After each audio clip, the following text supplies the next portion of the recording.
Welcome back to the St. Luke's Gospel Radio Show. Thanks for joining us. I'm Pastor Lee, and today I'm going to be talking with you about Thanksgiving and the 5 kernels of corn of Thanksgiving.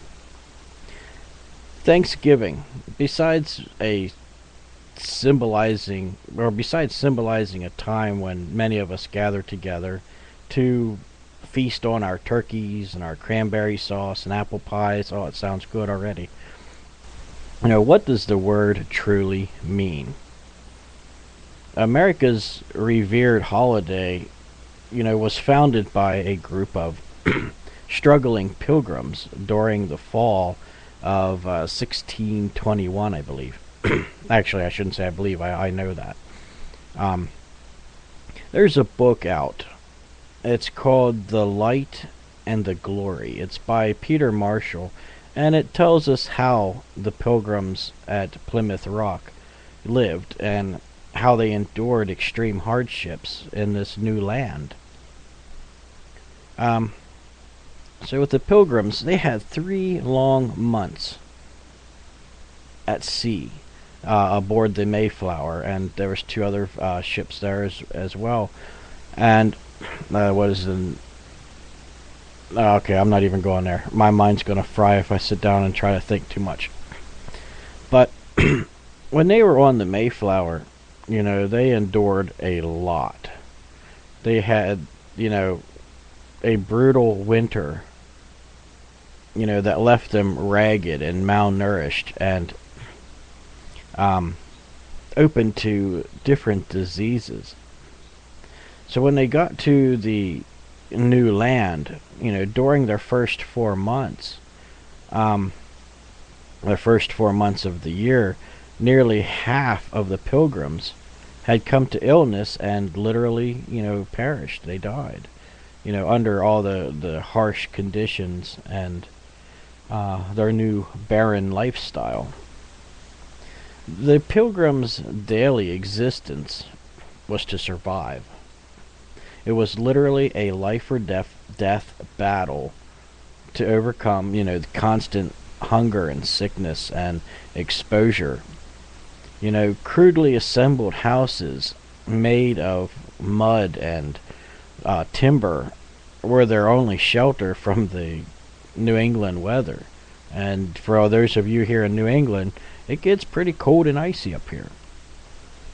Just imagine sitting outside all winter.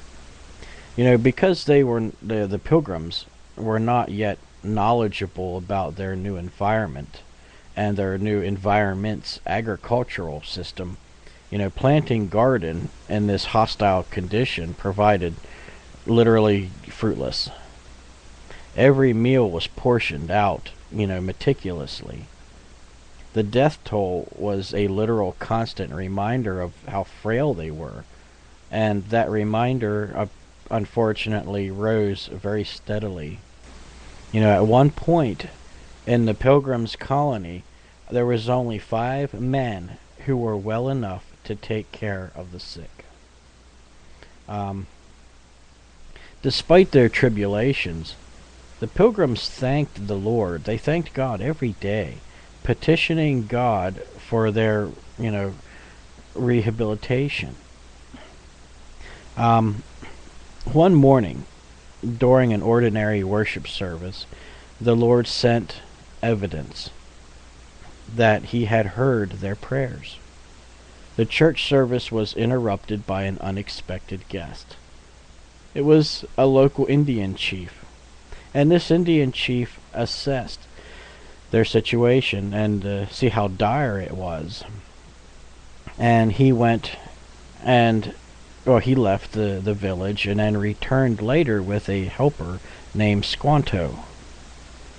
The pilgrims, they literally warred. They fought the Indians, and they lived in constant fear of being attacked by them. So at this time, they were completely astonished by their new friends. And, they were completely hornboggled, if I can use that word, with their eagerness to provide much needed assistance to the pilgrims.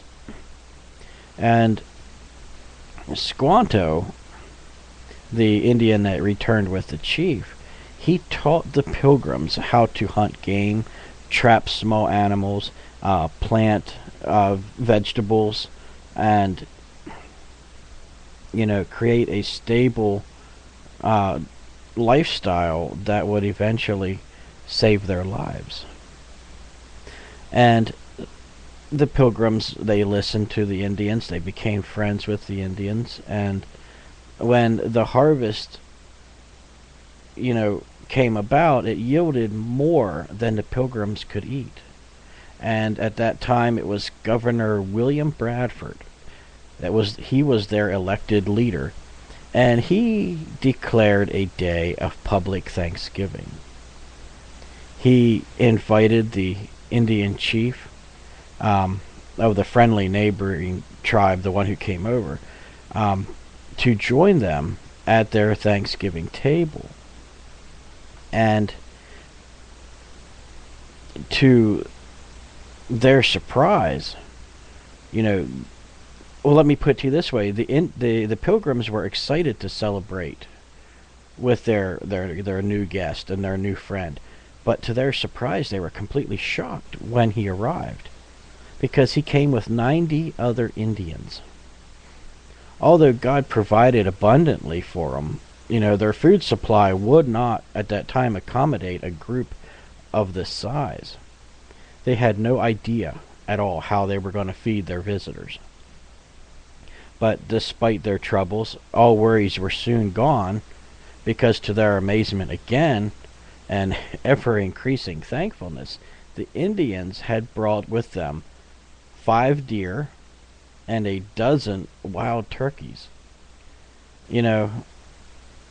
How great is and how awesome is God.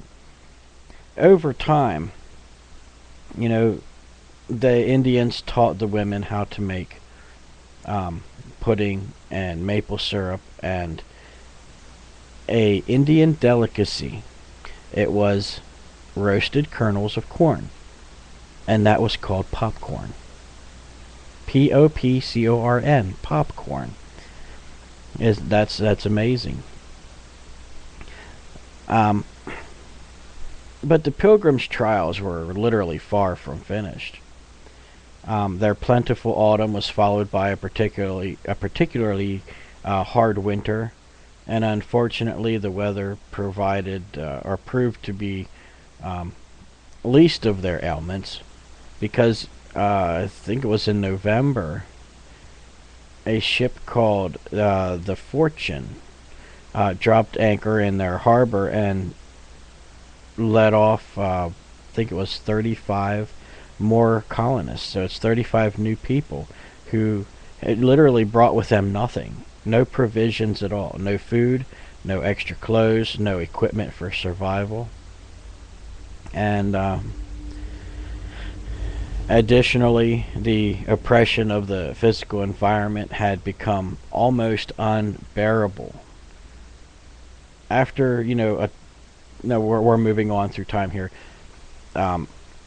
After a 12-week drought, they went and they planted their corn. They had a 12-week drought, and it literally withered most of their crops and their spirits. The newcomers' arrival, had also drained their already inadequate food rations. So there was obviously no resources available for anybody. And now they're at their lowest point. Because here last year, they had a wonderful harvest. They had the first Thanksgiving, which we all know about. And then they had a hard winter. More people showed up. Well, now everything they had, from food to shelter to clothing, was all cut in half. And spring comes around, and now they have no, they have half of their food crop gone, but they have twice the amount of people, and now they're at their lowest point. The Pilgrims were reduced to a daily ration of 5 kernels of corn apiece. Every day Each person got 5 pieces of popcorn to survive on. In utter desperation, all of them fell to their knees at a church worship service, and they prayed for 8 hours without ceasing. Again, God heard their prayers. 14 days of rainfall followed. And this next fall, Thanksgiving was declared again. With all this rain, the crops came, they grew more food, and they declared a second year of Thanksgiving. The neighboring Indian chief again, was their honored guest, and he brought with him 120 Indians this time. The pilgrims feasted on game and turkey, and as they had during the previous celebration. But this one was different. Only this one time, ever recorded that I could find. This one time, there was one dish that was different. The first course was served on an empty plate in front of each person.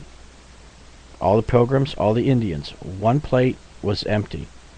And I'm not quite sure if it was the governor or who it was, but I do know it was somebody in the higher ranks, or higher in office.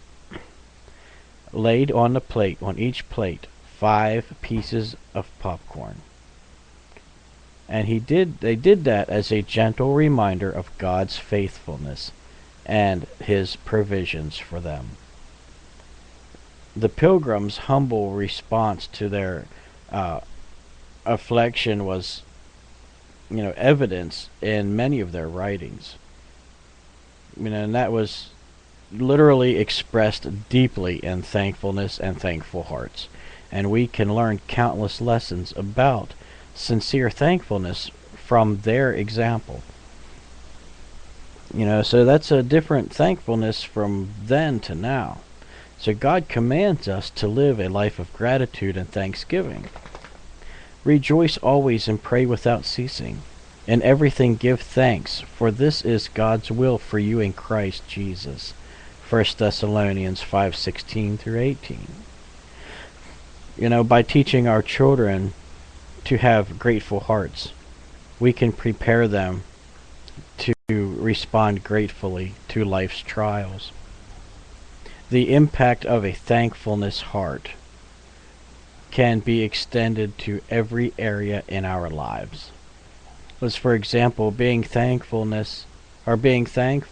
motivates us to look for his purpose in our life and in our circumstances. When we consider the pilgrim story that I just told you, we can see God's hand directing their course all the way from England to the New World. We can see how he strengthened them and enabled them to settle in a new land that had literally had nothing, and they had nothing, so it was almost hopeless. If we were, truly thankful, we can see his guiding hand shaping our own lives in the same manner as he did the pilgrims. Another example, a grateful heart reminds us of our constant dependence on God. It changes our attitude towards life. When the pilgrims thanked the Lord, regardless of their problems, and to him, he supplied all their needs. They were able to respond positively. They responded positive to any doubting situation they overcome. Look at all the obstacles they overcome. And I just gave you a brief, real quick rundown of 2 years in a matter of 13 minutes. Just imagine how much more they depended on God.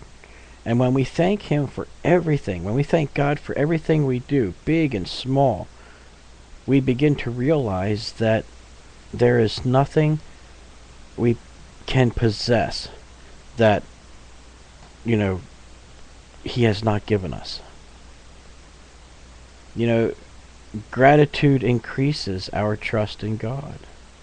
When the pilgrims set sail for America, you know, they couldn't see the new land. They had to trust the Mayflower's compass, you know, literally.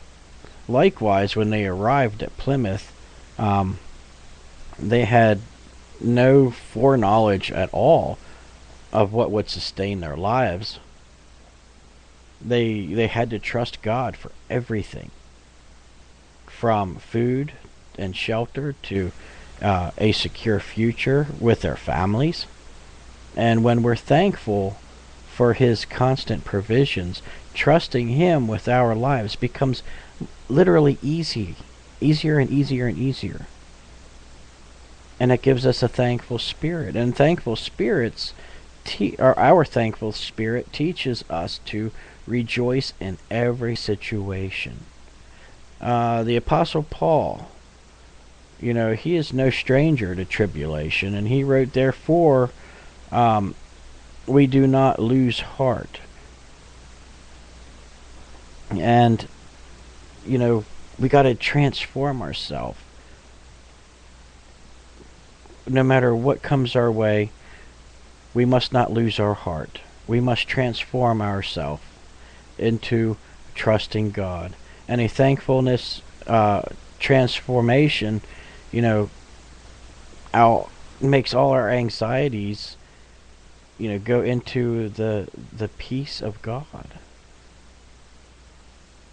You know, thanksgiving, the word only has meaning when we can attach it to our behavior. You know, and then we can demonstrate it in our real lives. The pilgrims gave us their blessed holiday so we could remember how God answered their prayers with rich abundance food, and with rich and abundance prayers being answered, and newfound friends that they had at the time. And you know, when we're thankfulness, we can meditate on God's wondrous provisions. You know, it's totally awesome. It just blows my mind, you know, that even into the new world we can see God working, you know. But by focusing our attention on God working and what he is teaching us through our life, we can, like the pilgrims, be thankful for everything, for the hard things and the simple things. I would like to thank all of you again for joining us here at St. Luke's, and I would like to say have a extremely happy Thanksgiving. I hope you eat a lot of turkey and go take a nap before you drive home. God bless you all. Please be thankful for all you have in all your ways and in all your days. God bless you, and have a wonderful, wonderful Thanksgiving.